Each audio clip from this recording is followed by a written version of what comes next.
2005 में हरियाणा का सीएम बनने के बाद भूपेंद्र हुड्डा को जिस इलाके से सबसे ज़्यादा जन समर्थन मिला वो था पुराना रोहतक जिला। सोनीपत, रोहतक और झज्जर जिलों में फैले इस 14 सीटों के इलाके में कभी चौधरी देवीलाल की तूती बोलती थी, डंका बजता था, लेकिन भूपेंद्र हुड्डा के सीएम बनने के बाद पासा पलट गया और पिछले 3 चुनाव से इस इलाके में भूपेंद्र हुड्डा का डंका बज रहा है। 2019 के चुनाव में भी इस इलाके में बीजेपी को बड़ी सेंध करने का मौका नहीं मिला।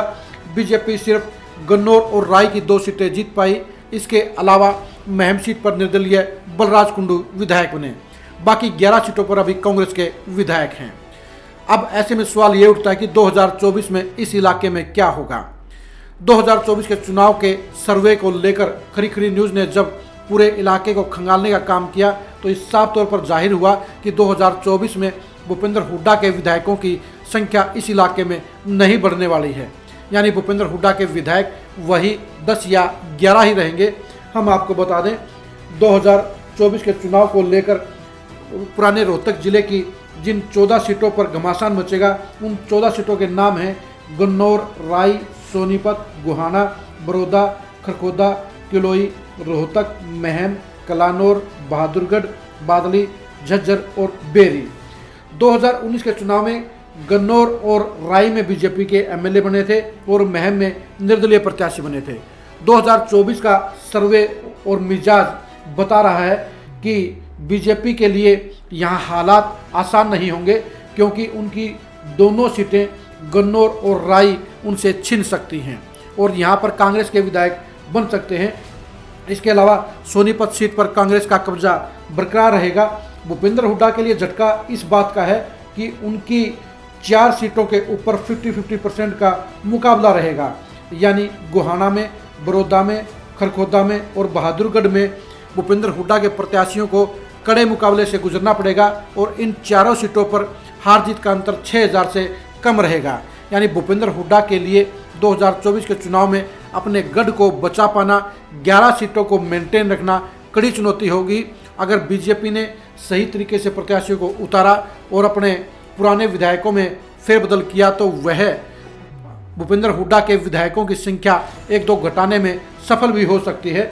2024 का रुझान बता रहा है कि गन्नौर में कांग्रेस, राय में कांग्रेस, सोनीपत में कांग्रेस, गोहाना में 50-50, बड़ौदा में 50-50, खरखोदा में 50-50, किलोई में कांग्रेस, रोहतक में बीजेपी, महम में कांग्रेस, कलानौर में कांग्रेस, बहादुरगढ़ में 50-50, बादली में कांग्रेस, झज्जर में कांग्रेस और बेरी में कांग्रेस का पलड़ा भारी रहेगा।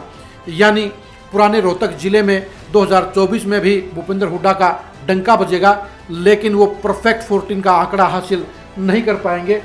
इसके साथ ही खरी खरी न्यूज़ का सर्वे 75 सीटों का आंकड़ा पूरा कर गया है।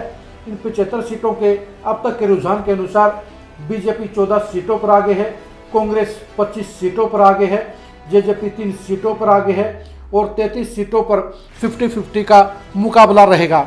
यानी 33 सीटें ऐसी हैं जिनमें हार जीत का अंतर 6000 वोटों से कम का रहेगा और ये 33 सीटें ही सरकार बनाने में अहम भूमिका निभाने का काम करेंगी। अब देखने की बात यही है कि इन 33 सीटों पर बीजेपी, कांग्रेस और जेजेपी क्या रणनीति बनाते हैं, कैसे प्रत्याशी उतारते हैं और किन मुद्दों को लेकर जनता को अपने पक्ष में काम करने का माहौल बनाते हैं। ओल्ड रोहतक जिले के समीकरण बता रहे हैं कि भूपेंद्र हुड्डा के बराबर टक्कर का कोई नेता तो नहीं है, लेकिन बीजेपी ने अपना मजबूत जनाधार यहाँ पर बना लिया है और वह सभी विधानसभा क्षेत्रों में हुड्डा के प्रत्याशियों को कड़ी टक्कर देने का काम करेंगी।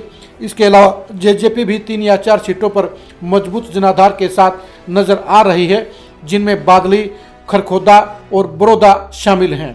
अब देखने की बात यही है कि भूपेंद्र हुड्डा अपने इस गढ़ को बचाए रखने के लिए 2024 में क्या रणनीति बनाते हैं। क्या वे अपने सभी विधायकों को टिकट देते हैं, क्या वे बीजेपी के विरोध को बनाने में कामयाब हो पाते हैं। ओल्ड रोहतक जिले का चुनाव परिणाम भूपेंद्र हुड्डा को मजबूती देने का काम करेगा और सीटें घटने पर उनकी शख्सियत को झटका देने का काम करेगा। अब देखने की बात यही है कि 2024 को लेकर सारी पार्टियां भूपेंद्र हुड्डा को घेरने का काम करेंगी। ऐसे में क्या उनकी रणनीति कामयाब होगी या भूपेंद्र हुड्डा एक बार फिर अपना डंका बजाने में सफल रहेंगे। ओल्ड रोहतक जिले की पॉलिटिक्स को लेकर आप लगातार खरी खरी न्यूज़ के साथ जुड़े रहिए। नमस्कार।